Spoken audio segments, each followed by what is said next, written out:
Hello fellow YouTubers, this is DVD Collector 1986 here with a new video for you.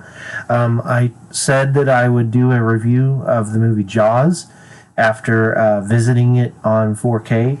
I did get a chance to watch this last night on 4K. Absolutely amazing, great release. Like I said, not much in the way of like brand new special features, but all the special features from previous Blu-ray releases are included here. Plus, you get a 40 some odd page booklet, a lenticular slipcover, and you get the actual Blu-ray, the 4K Blu-ray case.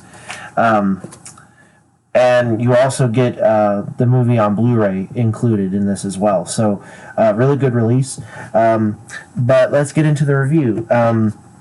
Jaws came out in 1975. This movie has grown on me a lot over the past couple of years. I've had several editions of it on Blu-ray. I had it on DVD before that, and now I've got this 4K release.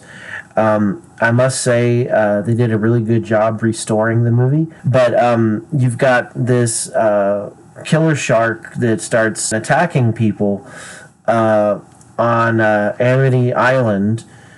And the mayor wants Amity Island to stay open to tourists because of its tourist seasons, the summertime. But the chief of police, Chief Brody, wants to close down the beaches and all that because of the shark attacks. So the shark attacks keep happening because the mayor is very stubborn. And eventually they hire Quint, played by Robert Shaw, to track down the shark and kill it. So he goes out into the ocean with Chief Brody and Richard Dreyfuss's character, whose name is Hooper. Is it Hooper or Cooper? But they go out and they try to capture and kill the shark. Well, the shark ends up being a lot bigger than they anticipated. A lot bigger.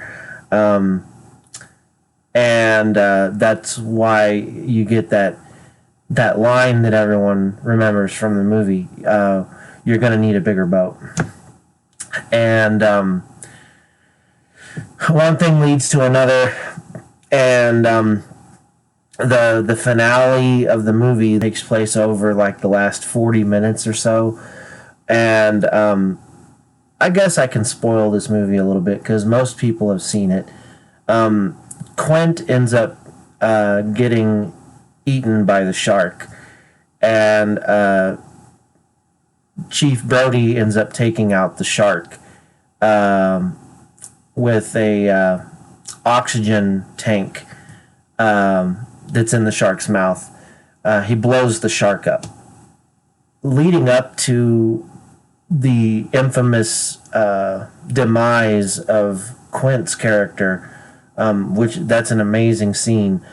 There's this other really iconic scene where Quint is telling the other two characters that he is one of the surviving crew from the Indianapolis, and they're fascinated by that.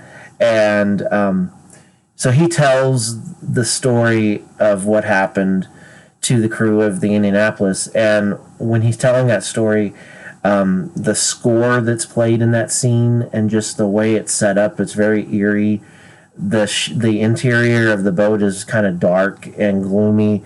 It's just a very well set up, very well played out scene, very iconic scene. I love that part of the movie. Shortly after, Brody takes out the shark, and Richard Dreyfuss sought refuge under the water while all this was going on because he was in a shark cage. The shark mangled the cage that he was in, so he had to hide under the water, essentially. Very, very great final act to that movie. I love that movie. Like I said, it's grown on me a lot over the last year or so. But that's pretty much it for what happens in the movie. It's a great movie.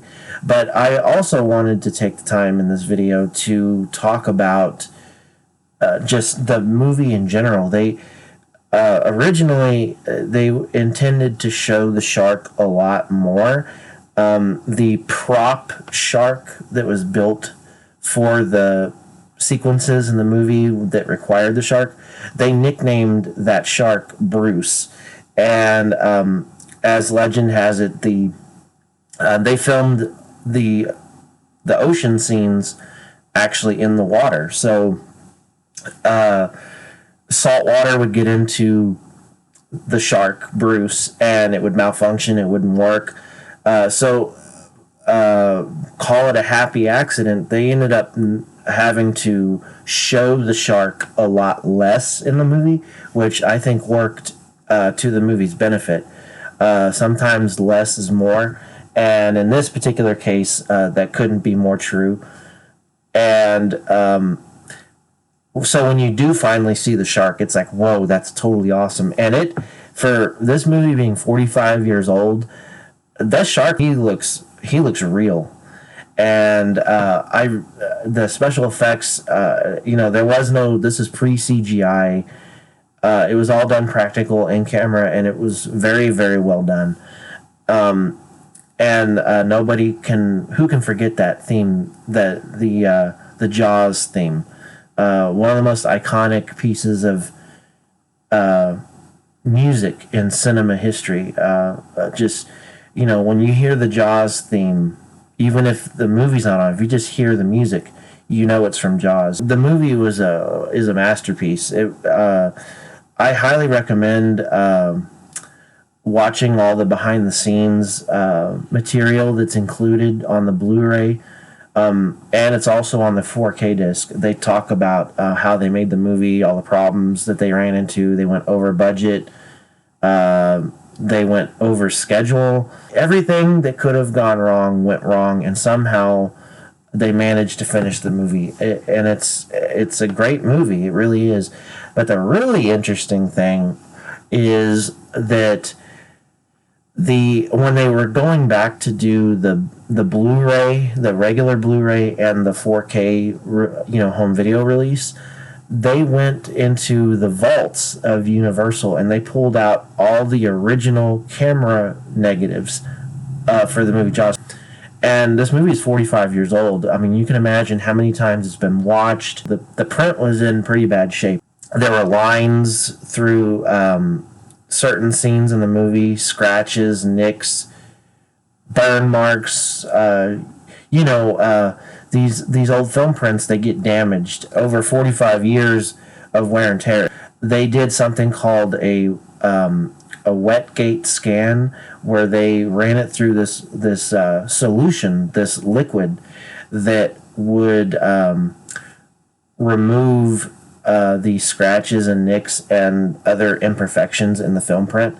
And then once they did that, they ran it through this machine that scanned the camera negative into a single digital file. That's how they when they release a movie and it says new 2K or 4K scan using the original camera negative, that's what they're talking about. They took the original camera negative for Jaws, cleaned it up, then they scanned it into a digital file after cleaning it up, and then they digitally went in and they corrected the color, because the color, the wet gate scan just removes the scratches and stuff. But once they scanned it digitally, they went in and they were able to color correct the picture, which is called color timing, and just fix faulty frames and just other imperfections that the solution that they put the film reel through, the stuff that process couldn't fix, they could fix digitally. And once they finished, long story short, They got a pristine digital copy of the original camera negative, all cleaned up and looking really good, and they scanned it. The original negative was scanned in 4K resolution, and so once they cleaned it up, they took this digital file, and from that digital file, they created a brand new film reel, a new negative. I think it was, I could be wrong, but I want to say 35 millimeter. So, I mean, a lot of work went into restoring this film. Be sure to check out the documentary called Jaws, the Restoration. A very interesting documentary about how they took the original camera negative and they restored it. They did such a good job on it that you can see things on this Blu-ray and 4K release that you couldn't see even at the theatrical release. I hope you guys enjoyed the video. Thank you for watching, and I will catch you guys on the next video. Thanks.